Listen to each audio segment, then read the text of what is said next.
జీవితంలో జయం కావాలంటే ఆయన తట్టు చూడండి, ఆయన వైపు చూడండి. మీ జీవితంలో జయకరమైన జీవితం జీవించాలంటే మొదటగా చేయాల్సింది దేవుని వైపు. నీవు ఎవరిని విచారణ చేస్తున్నావో చాలా ముఖ్యం, ఎవరి మీద ఆధారపడుతున్నావో చాలా ముఖ్యం. దేవుడు మీ జీవితంలో మొదటి స్థానంలో ఉన్నారా? దేవుడిని మొదట వెతకగలుగుతున్నారా? దేవుని పాదాలు పట్టుకోగలుగుతున్నారా? దేవా అని ఆయన వైపు చూడగలుగుతున్నారా? రెండోదిగా చూస్తే ప్రార్థనలు అనేటప్పుడు అనేక రకములు, కానీ ప్రార్థనలో మోకాల ప్రార్థన చాలా ముఖ్యమైనది. ఇక్కడ మోకాల ప్రార్థన ద్వారా దేవుడి సన్నిధిలో మోకరించి తగ్గించుకుని ప్రార్థన చేశారు, నా జీవితంలో జవాబు అనుగ్రహించబడింది అనే వారు ఉంటే చేతులు తల్లిలు చెప్తారా? మరి రోజు చేస్తారా?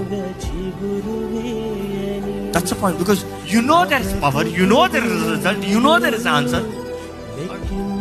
చాలా పొద్దులు దేవస్థానం ఇదేనా